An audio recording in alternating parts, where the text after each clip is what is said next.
Let me ask you something. How many times today have you told yourself, stay positive, look on the bright side, everything happens for a reason?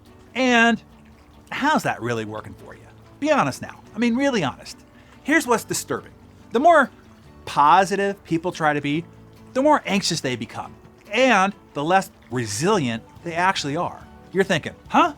What did you just say, Darren? Yeah, I said the more positive people try to be, the more anxious they become and the less resilient they actually are. It's true. And I'm about to flip everything you believe about the power of positive thinking completely upside down. I too freaked out a bit when I first got this insight. I was interviewing one of the world's top performance psychologists, somebody who works with Olympic athletes, elite military units, high-stake surgeons, and other extreme performers. Know what he said? Positive thinking is making people weaker.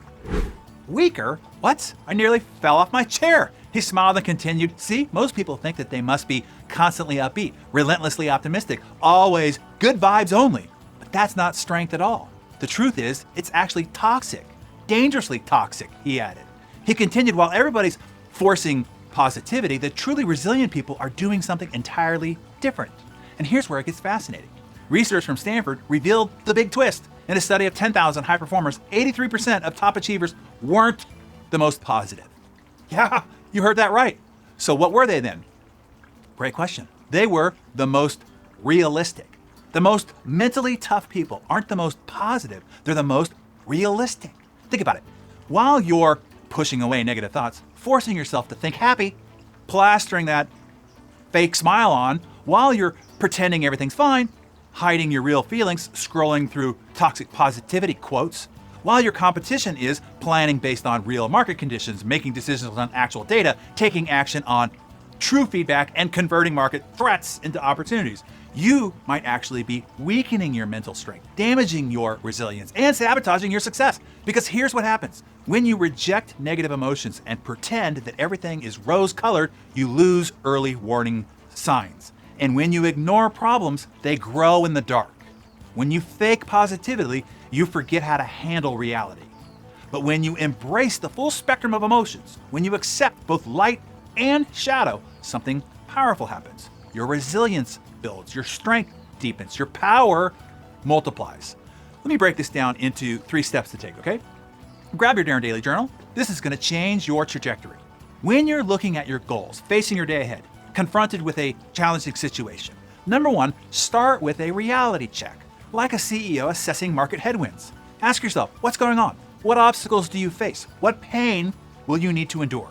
Not fake positivity, not toxic optimism, just raw honesty. These are your truth sessions, your reality checks, your moment to get real. Number 2, double check yourself. Like an athlete analyzing their weakness, ask yourself, what am I pretending not to see? What am I refusing to feel? What am I afraid to face? Be brutally honest here. Be real, be courageous. Then, this is where the magic happens. Number 3, plan your attack. Like a general planning a battle strategy, ask yourself, what's in my control? What specific action can I take? How can I make the most of this situation? Not what you hope might happen, but what you will actually do. So here's what's crazy. Your mental toughness isn't suffering because you're not positive enough. It's suffering because you're not real enough. Think about it. Navy SEALs don't succeed through positive thinking. They succeed through realistic thinking and decisive action.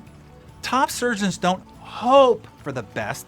They prepare for every scenario. Then they execute with precision.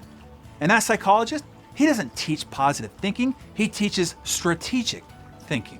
Why? Because that's what actually works. Every day you spend in toxic positivity is another day your competition spends in reality. And reality always wins. So your assignment today, take those 3 steps. 1, do your reality check. 2, run your double check. 3, get crystal clear on your attack plan. Be brave enough to get real, bold enough to face the truth, and strong enough to take action. Look, it's the amateur that whittles their day away, satiating themselves in the mental masturbation of toxic, positive, motivational, feel-good mumbo jumbo. The professional faces hard truths and then attacks those truths and turns them into triumph. The power isn't in positivity, it's in your response to reality. So, choose truth, take action, dominate reality, That's how market leaders are made.